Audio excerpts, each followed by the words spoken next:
Welcome, everyone, to this week's edition of Opp Watch as CF Montreal is set to face St. Louis City SC at Stade Saputo over the weekend. This week, we are joined by Matt Baker, host for the Fly Over Footy podcast. How are we doing today, Matt? Doing great. Looking forward to the match, even though pretty much nobody else in the country or countries care about it. Right? It feels like it's that way for every match that CF Montreal has played in the past week. Everybody that we have over for Opp Watch says, yeah, so this match, it's important for us, but nobody else. Because at this point, I think it's only important for us because this is our only chance at not being directly eliminated from the playoffs. Like we lose to you guys, we get that E in front of our name. Well, look, that was us last week. That's what we needed last week. We needed that lifeline, 2 weeks ago. But now, we'll get right into it. So this is the first time CF Montreal faces off against St. Louis City SC ever. We know that the team haven't had their best season in 2025, and the club hasn't been around the MLS for that long. Can you maybe give us a quick summary of how St. Louis time in MLS has been? Oh, you are hitting St. Louis at quite the interesting time in our young history, I guess. I still remember vividly the days of just pure unadulterated excitement, that boyhood optimism that you had when we were first announced as having a team back in 2019. I was there as we built up our entire organization from literally the ground up, from the academy in like 2020, 2021 on to City 2 in 2022. And then we kicked off in 2023. Probably, if anybody remembers, it was one of the more historic starts in Major League Soccer history, winning 5 games in a row. We really started off overshooting the mark. I mean, came out swinging. And it has bit us so hard since then. You can ask just about anybody that would say, even our old sporting director at this point, Lutz Pfannenstiel, would say that we overperformed, and it was really ended up being a detriment to St. Louis. By 2024, the expectations that we had set in the first half of that season, 2023, were, I mean, it ends up being just the worst case scenario long term. Now, 23, granted, we won the regular season Western Conference, which doesn't come with any trophies. It's just a nice way to finish the season. But you could already see some signs of distress in 2023. The Bradley Carnell ball, as our old head coach Bradley Carnell, now coaching Philadelphia Union, it was wearing thin. As we started playing teams a second time, they started figuring it out. Fast forward to 2024, we get off to a mediocre start at best. We were in CONCACAF Champions Cup in the beginning of 24. We had just a string of draws that we just couldn't put teams away. We couldn't find an equalizer at times. And it just drug on to start to include locker room issues. You had players go out on loan. We had to sell players. Just this really bad dynamic that started to develop in 2024, around that third to a halfway mark of the season, culminating in Bradley Carnell's dismissal just a year and a half into his tenure, beginning of July 2024. John Hackworth, the technical director, he was former City 2 head coach in 22. He took over on an interim basis, and there was a lot of talk in 2024 of, was this guy going to keep the job? Because he got the advantage of bringing in a bunch of new players like Marcel Hartl, Cedric Teuchert, Simon Betcher, Jonas Horn, and he had the team performing better. But if you look at it now post-mortem, he only had the team performing at about a 7th or 8th position in the playoff type level, points per game wise. So he didn't get the job. The job ends up going in this past offseason to a Swede by the name of Olof Mellberg, which if you're an Aston Villa fan, you probably are familiar. If you're a Swedish national team fan, you're probably familiar. If you're a St. Louis City fan, the name Olof Mellberg is conjuring nightmares at this point. Oh, geez. Okay. Because he starts off our season and he has all the promise in the world. He flips the system from a 4-4-2, 4-2-3-1 into this 3-5-2 or 3-5-1, whatever it is. It's wing backs. And it's this amalgamation of not really high pressing, not really possession. The team just really didn't have an identity other than they played scared at times earlier this season. They played not to lose. And he had comments multiple times speaking to the quality of the players not being what he needs to implement the system he wants. And so it's basically, how does he play to not lose? This progresses for like 15 games in the MLS regular season, and he gets fired. Just 15 games into his tenure. And I know some other coaches have been fired shorter times. I think, what was it? Eric Ten Hag over in Europe was fired after 3 games or something. But Laurent Courtois from CF Montreal was fired after 5 games. There it is. Okay. Yeah. So Yeah. could be worse, but for a club who's in their third year, you know, the only worst team that comes to mind is FC Cincinnati in their first couple of years. And we are problem with St. Louis right now is we're still on a downward trajectory. We at this point in time, after firing Olaf after 15 games, interim head coach David Critchley, who has been with the club since 2021, grew from the academy. He was a U16, U17, City 2 coach. Now gets the interim tag. The reason he was made interim coach is we had gotten so far away of playing the style of play that Lutz Pfannenstiel wanted us to play. He needed just stability. He needed a coach. MLS experience, professional experience doesn't matter. He needs to be able to implement the system and get the team, get the identity back for the organization. And he's done that by and large. He's really gone back to the roots of this 4-2-3-1 high press, high octane team that is getting us back into where we should be on the offensive front. But he's also allowed the most expected goals against of any head coach we've had so far, interim or otherwise. So it's really exciting soccer that he's coaching, but there's no balance. And this has progressed now for about 13, 14 games. It's very obvious to me he's not going to get the head coaching gig for next year. It's very much a caretaking basis, which is what his title was when he first took over, oddly enough. And at this point, the players that he has, even the new ones that have come in, are just overall not performing up to their caliber that we saw at the end of last season, which is the most frustrating thing. Last 10 games of last season, we saw promise from guys like Marcel Hartl, Cedric Toyshirt, Simon Betcher. This season, Marcel Hartl has been on that level, but he hasn't had anybody with him, which just doesn't help for a number 10 who needs other players to play off of. He can't do it on his own. He's not designed to do it on his own. So the consistency hasn't been there for St. Louis this year. It has gotten worse as we've progressed because now we fired Lutz Pfannenstiel just a few weeks ago. So we know we do not have a sporting director. We do not have a head coach. And we have 5 games left in our season where we're going to have 15 players out of contract at the end of the season. Some of them have options, some of them don't. It includes Roman Berkey among them. So not only is this club in a downward spiral performance-wise, there's questions on the front office, questions on the sideline, and questions on who is just going to be wearing our jersey next season. So again, you're catching us at quite possibly the lowest point in our organization's history. That's great. So that leads you to my next question, because Montreal, I mean, I hear you and I feel you, because, you know, CF Montreal has not been any better. I mean, they've had just as bad a season as St. Louis record-wise, right?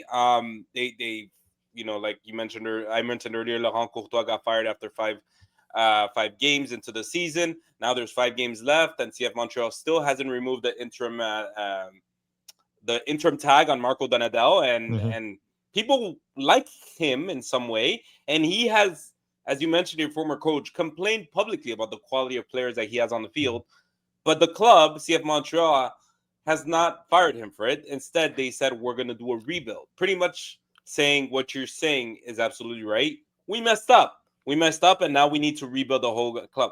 Now, that obviously, they've just, CF Montreal just signed Ivan Jaime, designated player. They made a few moves in this last transfer market that is exciting for the fans for at least the last 5 games. Now, what I want to know is from your end, because I know you're saying that, you know, we're meeting you guys at the lowest point, and I understand that. But has St. Louis done anything at all to give fans something maybe to look forward to in 2026, or maybe to continue watching St. Louis games this season? Yeah, and that's kind of the interesting point is we did work in this transfer window. We brought in the most expensive defensive signing we've had in our young history, and arguably, depending on how you look at transfer currency prices and things, or currency conversions, could be the most expensive player we've paid for a transfer fee in Falou Fall. Senegalese center back. He's 21 years old, and he's a left-footed, left-sided center back, so you should see him start. But he's made a couple, I would say, mental mistakes in the last couple of games. He's had some really good overall performances, and you can clearly see the talent is there. He's a good ball progressing center back, good physicality, good size, good 1v1, but just a couple mental mistakes have cost us 2 goals and a cumulative 4 points, I would say, over the past 2 games. So at this point, all that promise is coming with some skepticism in the fan base, because you're seeing these these one moment decisions kind of tell the story overall. But we also brought in a couple players from Minnesota who have started regularly since they were brought over during the transfer window. That's Songbin Jong and Devin Padelford. So Devin Padelford is a left-footed left back, and he likes to bomb forward. He's one of those two-way defenders, two-way fullbacks. And he'll play in our attacking end just as much as he'll defend. So look for him to get out wide. And he's been a consistent starter despite the fact that he's on loan from Minnesota. We haven't signed him. And according to him, there's no purchase option. But he's been our regular starter at left back because he's been our best option at left back. Songbin Jong, who's been on international duty with South Korea, missed our last game because of it while he was beating the U.S. men's national team. He's going to come back, hopefully. And so as long as he's back, as long as he passes his fitness, he'll be our right midfielder, our right winger. And that's the player to watch for me. At this point in time, I've seen Klaus, Marcel Hartl, names that you guys might not be super familiar with, but like to me, their work in the past few games has not exuded excitement. They are quality players to watch out for. Klaus is a striker that will hold up the ball and he'll play it off to other folks just as much as he'll look for service in the box. Marcel Hartl is kind of a quintessential number 10 who looks to create everything and get shots off near the top of the box. But Songbin is the exciting winger that we've needed. And St. Louis hasn't had anybody like him. And so his absence this weekend, we changed a lot in our starting 11 because he was gone, kind of getting back to what we used to be. But with him, we add speed and a dynamic movement down that right side where he's shown that he can beat just about any defender 1v1, create just enough space, and he's got the perfect touch to lead Klaus on these crosses on the floor to the box. And that's the opportunity I think we could have in transition, which St. Louis is a team that loves to play in transition. So the work we've done, it's gotten a little exciting, but the results just haven't followed. That's the thing. So Critchley, like I said, leads St. Louis as far as all head coaches, which he's now the fourth one, interim or otherwise, in both expected goals and expected goals allowed. So he coaches dynamic, exciting games. They just haven't been going our way. CF Montreal knows a little too well based on a longer history than obviously St. Louis. Yeah. Spending big money on defenders is not the solution. Again, the CF Montreal way, right? The Montreal Impact way. They've done it in the past. It's never worked out. Or it's a big risk, right? Because there are teams that do it and it works out very well for them to spend money. But in any case, what are the fans in St. Louis feeling like right now? What's the vibe around the team? Oh, I think, unfortunately, there's a lot of apathy going on. And I think it's because of the uncertainty from the top down. The club doesn't really have a direction at this point. The decisions are being made by general manager, president Diego Gigliani, who's not a soccer guy. He a self-admitted not a soccer guy. And in fact, he told me when I asked him, what is the separation of duties here? He said that he knows where his limits are. And so the technical decisions are being made by John Hackworth, our technical director, former head coach of the Philadelphia Union, coach Lou City. He's been with the St. Louis City organization almost since our inception in some way, shape, or form. U.S. youth national team experience. So he's got a lot of contacts. And it's John Hackworth who's building this club. The problem is now it's stability. You've got these temporary positions where it's like a co-sporting director gig going on here between Diego and John Hackworth. And you just don't know what kind of roster they're going to be able to build because of the timelines. And this is where you get a lot of the, I would say, apathy coming from the fan base, because there's so much unknown that exists. Not only are we losing consistently, but you're going into the offseason needing to make all these roster decisions, needing to create the new identity that you're going for in 26 without the person at the helm who's going to be making the decisions going forward. The whole timeline of this has been said that by the end of in the offseason, we're going to hire the sporting director. So presumably, once we finish that last game of the season and that following week, a sporting director will around that time be announced. And then a head coach has been said to be hired before camp opens in 2026. And so the timeline is so condensed that they want the sporting director to be hired and then have a say in who the head coach is, all done with all these roster decisions needing to be made. But the one thing that nobody in the organization has said is we need to rebuild. It's kind of like they don't want to besmirch the name of Lutz Pfannenstiel on the way out, or in turning the page, they don't want to allude to the need to rebuild. I even asked if there was an unhappiness with our transfer window work to Diego Gigliani, our president and GM, and he said no. He said the decision was about the strategic, yada yada of going forward. It's very, very corporate speak about why that decision was made to get rid of Lutz. But you also won't find many fans who are overly shocked at the move. Lutz has missed on, I would say, a decent number of transfer windows, both in quality and even when he hits, they haven't hit for very long. Like Cedric Toyshirt, Simon Betcher, they have massively underperformed this year. Giannis Horn is no longer with us as they let him go back to Europe because of his family's desires. So all of these decisions that were big hits last summer transfer window, that were supposed to be carrying us this entire season, they're just not working out, minus Marcel Hartl. And so there's a lot of, this makes sense, but you don't have any continuity. You don't have this next guy up and ready to go. Yeah. So it also gives an aura of they didn't have this as a long-term plan. There wasn't a lot of forethought because now you're basically starting from ground zero and searching for a replacement. And all of that, along with the losing, is what really gets to the apathy and really gets to the frustration, because you started so strong early, you set these expectations, and now for, I would say, 2 years, you've really underperformed. To the middle of 2023, you've really underperformed expectations. And what ownership has said, which is making the playoffs bare minimum is the goal, that went out the window months ago. And so now this organization is just searching for, they really are searching for a restart and a rebuild, but they're not coming out and saying that to the fans. I think there's concern about being overly honest with the state of affairs, that they don't want to give an impression, especially on the way out the door for Lutz, of kind of what is really needed to occur. Yeah, and it's crazy because this organization, CF Montreal, hasn't admitted to making a mistake like they did this year since I think they joined the MLS. They haven't publicly said, guys, we know we messed up, so we're doing a rebuild, because it takes everything, Matt. It takes everything to admit that.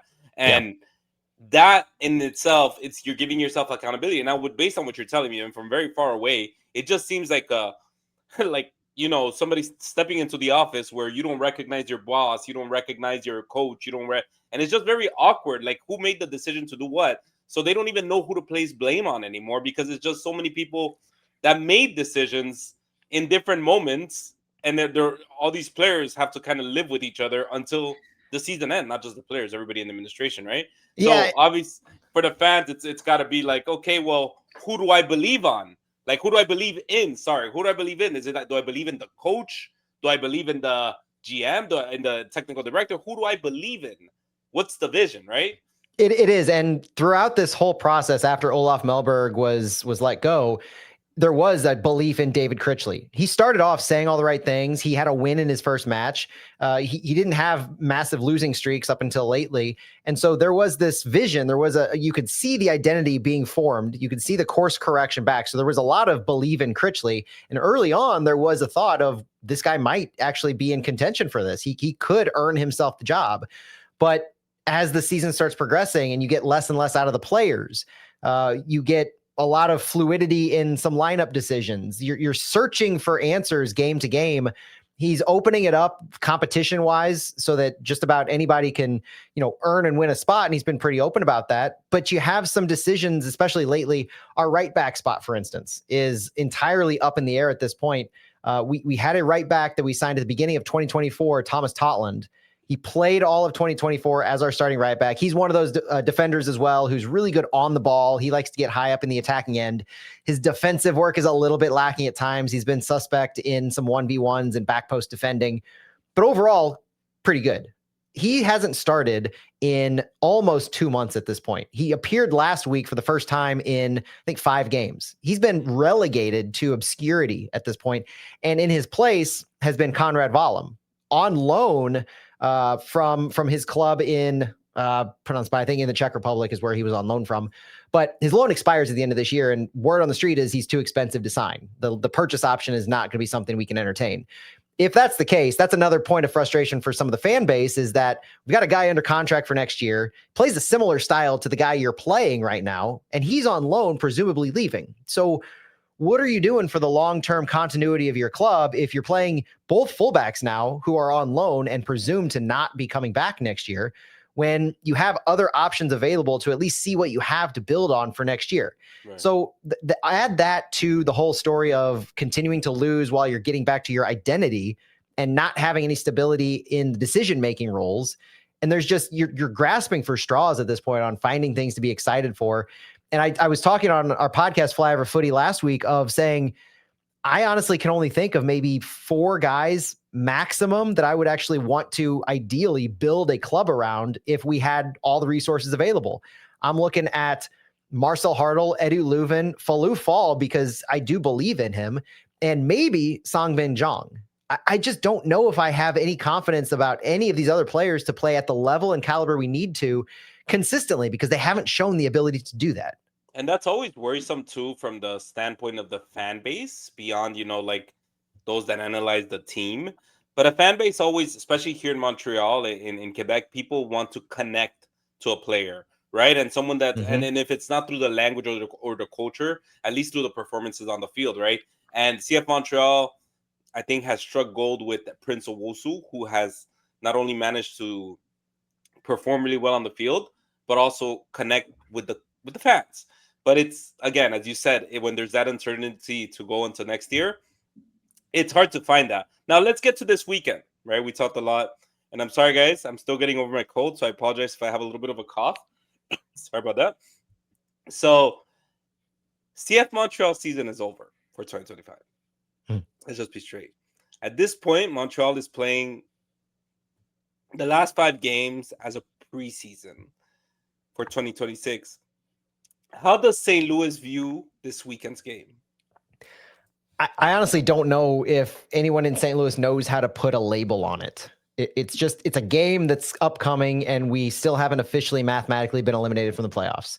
I do think there's a difference that we're going to see in how the games are viewed once that becomes official, because it's just a matter of time at this point. Like there's no practical, realistic way. And most St. Louis fans, I think, realize that. So what a lot of St. Louis fans want to see is some hope for the future. They want to see something, just like at the end of last season, the model was something to build off of, whether it's just positivity, positive movement in performance, results would go a long way, but individual work, the players that you just want to see fight for their own contracts. That's what you want to see. You want to see a fire and you want to see a fight, because last week, for instance, St. Louis made waves because we had, I think it was 43 shots. We had 1 goal. Yeah, I saw 43 shots, 61 crosses in that game, averaging a cross every minute and a half. Yeah. But it was all predictable. And that's the bottom line, is these are rudimentary, mundane, just ordinary type plays that are occurring, where you're just sending a cross in and hoping something good happens, or you're playing off of each other on the wings, but it's almost like you're seeing collegiate practices going on here at times. There's no dynamic movement off the ball, and that signals apathy if you're not seeing that kind of thing. So that's what I want to see. I want to see more. I want to see more urgency. I want to see more fight, more off the ball movement, and more creativity. I'm tired of the mundane work. I'm tired of the predictability behind St. Louis City matches so far. I wouldn't mind seeing him mix it up when the starting 11, toss in some names that, yeah, they might be long shots, but maybe they just have sparked something in these players. Like, don't allow complacency to be the name of the game for the last 5 games. That's what I ask for. Awesome. And let's, again, sticking to this weekend's game. Let's talk about, we have your predicted lineup, Matt, for the weekend. At the top, we have Close, and you'll correct me if I'm mistake any of the names. The left wing, we have Hartel, with what you told me would be maybe a 4-2-3-1, and Ostrak as a 10, Jong as a right mid, Lewin Durkin in mid, Paddleford as a left back, Kessler, Fall as your center backs, and Wallem as a right back, and Berkey. What can you tell us about this lineup? What can we expect to see from them? Yeah, the only change visibly is Falou Fall's going to be on the left side because he's the left-footed. But other than that, no. It's like I said, look out for Songbin on the right side. They'll like to play through him a lot. Conrad Wallem on the right back side. If it's Wallem or Totland, if he somehow makes the 11, both of them are going to be trying to send crosses in, get high up the field. Totland hasn't started since Songbin's been here, and so that's another reason. I know Songbin would, if he's back and fit, he'll be ready to go. Look for him to get speedy down that right side and send in some service to Klaus. Watch for Klaus to be an aerial dual threat. He's the kind of guy who he'll high press, so he works really well off the ball. So your back line, if they try to play out of the back, if they try to play it to the defensive midfielders, they're going to get disrupted by Klaus. He looks for those push points very intentionally and methodically, and he will lead our line. So watch where Klaus goes, because that's where our defensive pressure will go and how it leads. Marcel Hartl is the hardest working man in St. Louis sports. You will see him all over the field, pressing, helping teammates out. Dude I don't know how he's still functioning with how much he's run this season. And I think he's top 5 in distance covered in Major League Soccer. I say he starts on the left side, and that's because Thomas Ostrak has kind of taken on this central attacking midfield role regularly lately, but Hartl will be all over the field, and he likely won't come off the field. He doesn't sub out very often. Edu Leuven likes to send service from the middle. He's probably our best ball distributor, Edu Leuven. He's box-to-box midfielder, so Leuven and Hartl are kind of our best midfielders, I would say. But also, if you're looking for opportunity, Chris Durkin likes to shoot the ball long. He not very accurate from his shots as well. We oftentimes have space left on the weak side defensively. So St. Louis, they get a lot for their zonal marking, which tends to have lead into ball watching when the ball's up in the air in play. So if you're quick with the ball movement in the final third and you get switches going very quickly in the final third, we don't handle that well. So there is a lot to take advantage of, but I am still excited overall by the look of St. Louis. And we're gonna get to the strengths and weaknesses of St. Louis. Let's go ahead and start with the strengths. So what would you say are currently some of St. Louis's strengths that CF Montreal must really be aware of? I still like the pressing. I think St. Louis is a good pressing team. Klaus created a PK opportunity. He created a red card opportunity last week against FC Dallas, where he drew a red card because of a high press turnover that their keeper came out too far in the box and fouled Klaus. So he's good at pressing. So I think that's a strength that we have. I would say our speed in the counterattack, if it's against a team that does not low block. Now, there's a lot of qualifiers I know I just threw out there, but we are a good counterattacking team. We have, and not to spoil the weaknesses, but we're not good against a low block. So the counterattack only works. You can just go ahead and the counterattack only works as a strength if the team doesn't low block. And that's what St. Louis needs to do. They also, I think they've done better playing the ball out of the back. That's kind of not been a flashy strength, but they've done well with playing the ball out of the back as the season's progressed. Flou Fall is very good with the ball. Henry Kessler is a great defender clearing the ball. I think he's great as that last man back. And then I would say we do work well on the wings. Both of our fullbacks are attacking minded. Padelford on the left, Vollum on the right, or Totland on the right. And if those guys are in the game, you can look for our fullbacks to be pushing really high up the field, creating that space that then Marcel Hartl can drop in with. And that's a strength for St. Louis, because anytime you can get the ball into the attacking third and Marcel Hartl's playing off the ball, good things tend to happen. And they did happen last week. We created a bunch of shots doing that. But then the weaknesses are first and foremost finishing. St. Louis just is not a good finishing team. I pulled a stat, and I've been watching this stat all season long, and we are now dead last in Major League Soccer in the difference between non-penalty goals minus non-penalty expected goals. Oh. So we are literally about 10 goals under where we should be compared to the XG metrics. And this has just got a little better there for a bit, and then it just fell off after last game. So this is something that St. Louis has consistently just suffered in. And 43 shots with 1 goal is the epitome of an inability to finish. So we haven't been clinical. We have been, like I said, bad in defending that weak side at times.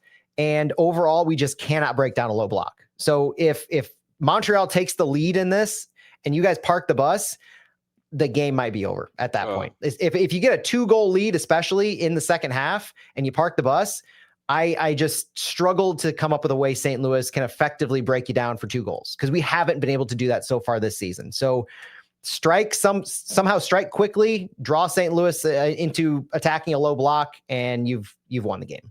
That's and I think you said a lot. It's the predictability, right? Like, okay, what are they gonna do now? Well, they're just gonna keep crossing, and that's that you mentioned a little bit earlier about the amount of crosses last week. Yeah, I saw that, and I was like, whoa, I wouldn't want to be the team that did that, because that's, we've CF Montreal has had worse stats than that, so that not even gonna go there. But besides the obvious, because I know you mentioned some players already, but besides the obvious players, who is a player maybe you're keeping your eye on this weekend? Keeping my eye on, I would say Mackay Joyner. Mackay Joyner is probably the most exciting prospect for St. Louis, and he's likely not going to start. He's been with the U20 U.S. Youth National Team for the past couple of weeks. I think he's getting back today or so. Getting back on Tuesday. He should be available for the game. Okay. And I think Mackay, he was just signed. Well, this speaks to the weird MLS roster rules and mechanisms that I've been trying to make clear for St. Louis, although you know it's tough. They make things really difficult. Mackay Joyner was an off-roster homegrown player. He signed his first team contract last season, was an off-roster homegrown all this year, which is basically that season-long loan to the affiliate team. He was just pulled off of that and put on the supplemental roster a couple weeks ago, so he's now eligible for the rest of the season. He's like a perennial Golden Boot contender in Next Pro, and City 2 is actually making a good push in the playoffs, so he may see more time with them, but he's been seeing more time with St. Louis. He's a left midfielder. He's speedy. He's good with the ball, and he's creative off the ball. He is honestly the player, not just because he's young and he came through our system, but he fits the need that I think we have in that creativity and the ability to do something different. And he's good in 1v1 defending. He's good at pressing. And so he's the player I'm most excited to see more minutes out of. Beyond that, the names just honestly haven't been too exciting that we've seen this season. And even getting some guys healthy, Song Bin, I can't say enough about how excited I am to see him back because I saw what we were without him and I didn't like it. But you know, it's actually that player that you just mentioned, Joyner, you said, right? Yeah. It sounds like the exact kind, because how old is he now? 18, I believe. I think he just turned 18. He is the kind of profile that CF Montreal would go after. And I'll tell you why. Because he's young.